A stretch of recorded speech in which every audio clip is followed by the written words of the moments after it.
ఈరోజు ఇక్కడ భూమి పూజ చేసుకున్నటువంటి ఏదైతే ఏఎంఎన్ఎస్ ఇండియా స్టీల్ ప్లాంట్ ఉన్నదో ఈ సందర్భంగా జరుగుతున్నటువంటి సభా కార్యక్రమానికి అధ్యక్షత వహించిన పెద్దలు గౌరవ ముఖ్యమంత్రి శ్రీ నారా చంద్రబాబు నాయుడు గారు, అదేవిధంగా వేదిక మీద ఆసీనులైనటువంటి కేంద్ర స్టీల్ మరియు భారీ పరిశ్రమ శాఖ మంత్రివర్యులు శ్రీ కుమారస్వామి గారికి, అదేవిధంగా ఉప ముఖ్యమంత్రి పవన్ కళ్యాణ్ గారికి,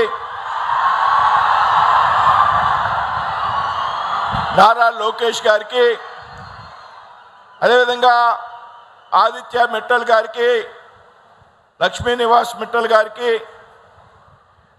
నిప్పాన్ స్టీల్ ప్రతినిధులకు, రాష్ట్ర బీజేపీ అధ్యక్షుడు మిత్రులు మాధవ్ గారికి, అదేవిధంగా రాష్ట్ర హోంశాఖ మంత్రిని సోదరుని అనిత గారికి, వేదిక మీద ఉన్నటువంటి ఇతర పెద్దలందరికీ హృదయపూర్వక నమస్కారాలు తెలియజేస్తూ వేదిక మీద ఉన్నటువంటి అందరికీ కూడా శుభాకాంక్షలు తెలియజేస్తూ ఉన్నాను. ఈ సందర్భంగా ముందుగా ఈ ప్రాంతంలో ఉన్నటువంటి రైతులు ఎవరైతే ఉన్నారో, ఏదైతే వేళ దాదాపు 2200 ఎకరాలు ఈ స్టీల్ ప్లాంట్ నిర్మాణం కోసం ముందుకు వచ్చినటువంటి రైతులకు ముందుగా వారందరికీ కూడా పెద్ద ఎత్తున రెండు చేతులు జోడించి నమస్కరిస్తూ ఉన్నా.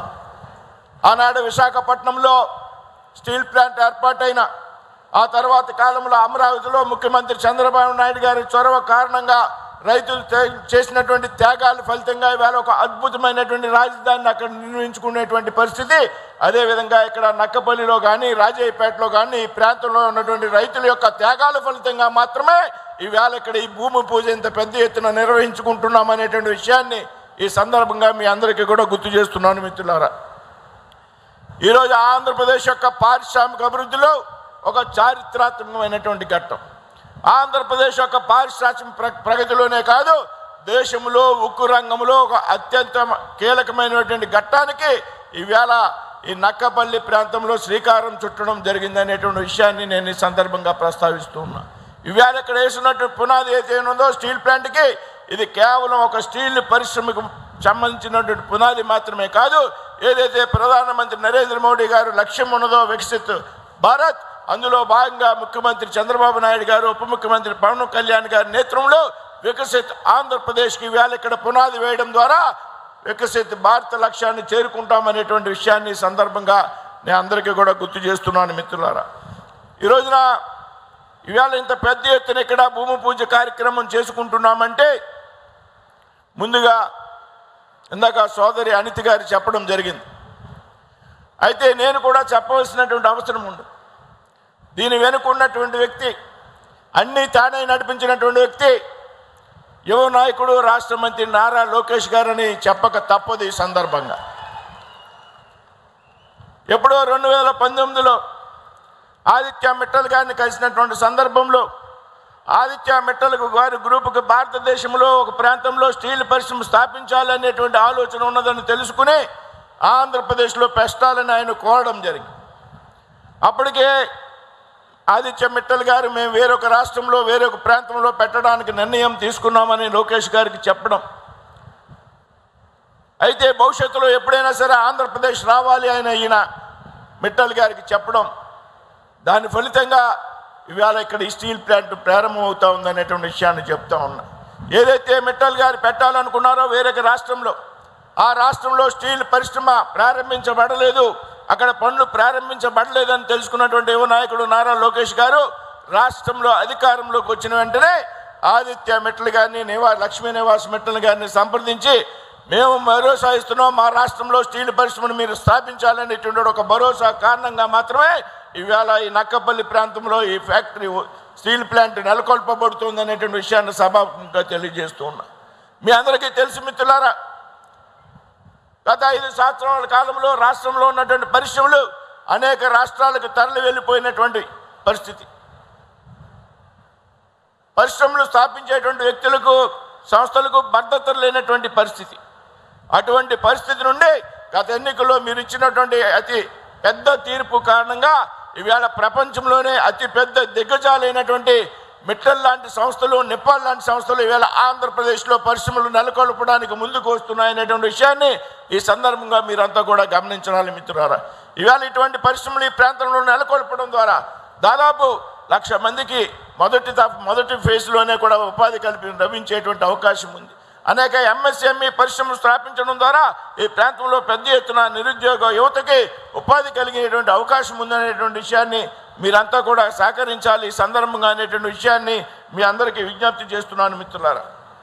అంతేకాదు ఈవేళ ప్రధానమంత్రి నరేంద్ర మోదీ గారి యొక్క లక్ష్యం ఏదైతే ఉందో 2030 నాటికి దాదాపు 300 మిలియన్ టన్ యొక్క ఉక్కు సామర్థ్యాన్ని పెంచాలి అనేటువంటి భారతదేశంలో ప్రధానమంత్రి నరేంద్ర మోదీ గారు పదే చెప్తూ ఉంటారు. ఏ దేశంలో అయితే ఉక్కు ఉత్పత్తి అగ్రగామంలో ఉందో ఆ దేశం యొక్క జీడిపి అభివృద్ధి చెందుతుంది వేగంగా అనేటువంటి విషయాన్ని. అందులో భాగంగా ఇవాళ ఉక్కు పరిశ్రమకు పెద్ద ఎత్తున ప్రోత్సాహకాలు. ఇది ఆంధ్రప్రదేశ్ సంబంధించి ఈ స్టీల్ ప్లాంట్ విషయంలో ముఖ్యమంత్రి చంద్రబాబు నాయుడు గారు తీసుకున్నటువంటి చొరవ భారతదేశంలో మరి గతంలో ఎప్పుడూ లేని విధంగా కేవలం 18 నెలల కాలంలో ప్రతిపాదనలు మొదలుపెట్టి 18 నెలల కాలంలో ఈ విధంగా భూమి పూజ చేసుకోవడం, రాష్ట్ర ప్రభుత్వం పెద్ద ఎత్తున భూమి కేటాయింపులు వెనువెంటనే చేయడం, భూమిని వారికి స్వాధీనం చేయడం, అదేవిధంగా కేంద్రం నుంచి అవసరమైనటువంటి అనుమతులు ఏవైతే ఉన్నాయో పర్యావరణం కానీ లీగాలిటీకి సంబంధించిన కానీ అన్ని అనుమతులు కూడా త్వరితగతిన పూర్తి చేసుకుని కేవలం 18 నెలల కాలంలోనే అతిపెద్ద పరిశ్రమ integrated steel plant, green steel plant ఏర్పాటు అవుతున్నదంటే ఇది దేశ చరిత్రలోనే ఒక చరిత్రగా మిగిలిపోతుందని చెప్పుకోవడంలో ఏమాత్రం కూడా అనుమానం లేదు మిత్రుల. ముఖ్యమంత్రి గారు వెంటనే భూమి కేటాయింపులు చేయడం, అదేవిధంగా ఢిల్లీలో కేంద్ర ప్రభుత్వం నుండి అనుమతులు అవసరమైనటువంటి సందర్భంలో స్టీల్ శాఖ మంత్రిగా ఉన్నటువంటి హెచ్సి కుమారస్వామి గారిని పదే సంప్రదించడం ద్వారా కుమారస్వామి గారు చొరవ కారణంగా స్టీల్ సెక్రటరీ కానీ లేకపోతే ఏదైతే స్లరీ పైప్ లైన్ విషయంలో ఎన్ఎండిసితో ఉన్నటువంటి ఏదైతే ఆవశ్యకత ఉన్నదో ఆ పని విషయంలో కానీ పదే రివ్యూ చేస్తూ ముఖ్యమంత్రి గారు స్వయంగా ప్రధానమంత్రిని కలిసి ఈ స్టీల్ ప్లాంట్ యొక్క ఫైల్ విషయంలో అనుమతులు త్వరితగతిన మంజూరు చేసేటువంటి విషయంలో ఆయన తీసుకున్నటువంటి చొరవను కూడా మనమంతా కూడా ఈ సందర్భంగా గ్రహించాలి. అదేవిధంగా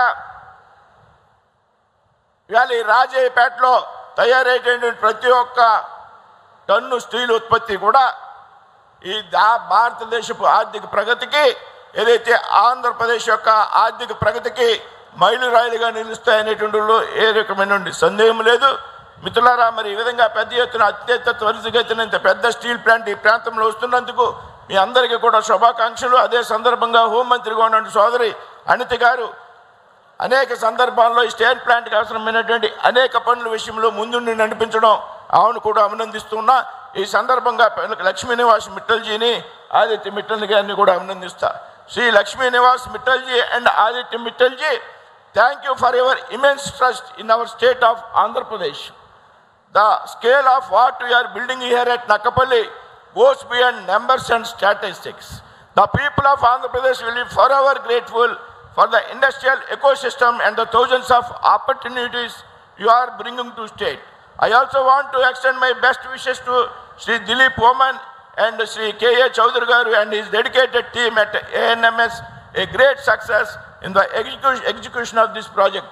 Thank you, Ananda.